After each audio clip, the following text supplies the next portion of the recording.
সন্ত শিরোমণি রবিদাস মহারাজের 650তম জন্মবার্ষিকীকে কেন্দ্র করে বিশাল কর্মসূচি হাতে নিয়েছে বিজেপি।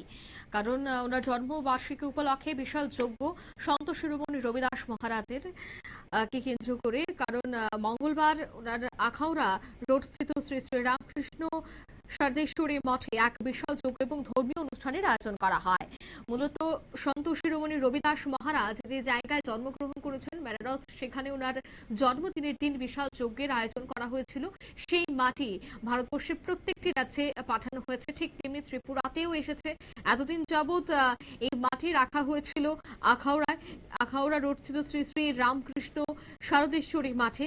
আজ কিন্তু দেখা গেছে যে সে জায়গায় একটি বিশাল যজ্ঞ এবং ধর্মীয় অনুষ্ঠানের আয়োজন করা হয়, যেখানে রাজ্যের মুখ্যমন্ত্রী ডক্টর মানিক সাহা উপস্থিত ছিলেন।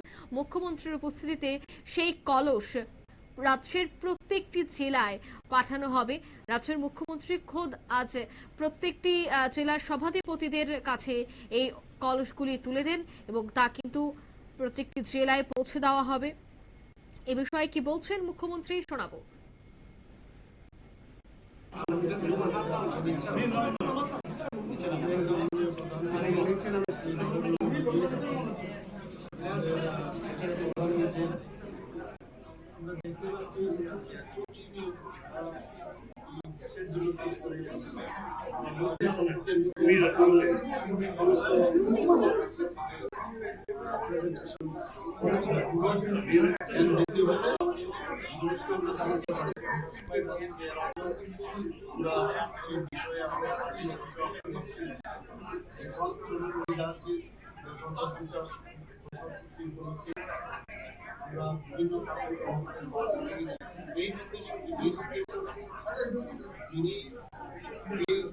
সামাজিক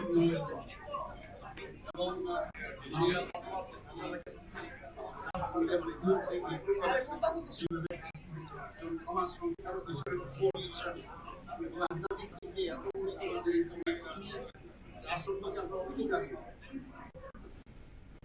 আপনারা শুনলেন মুখ্যমন্ত্রীর বক্তব্য।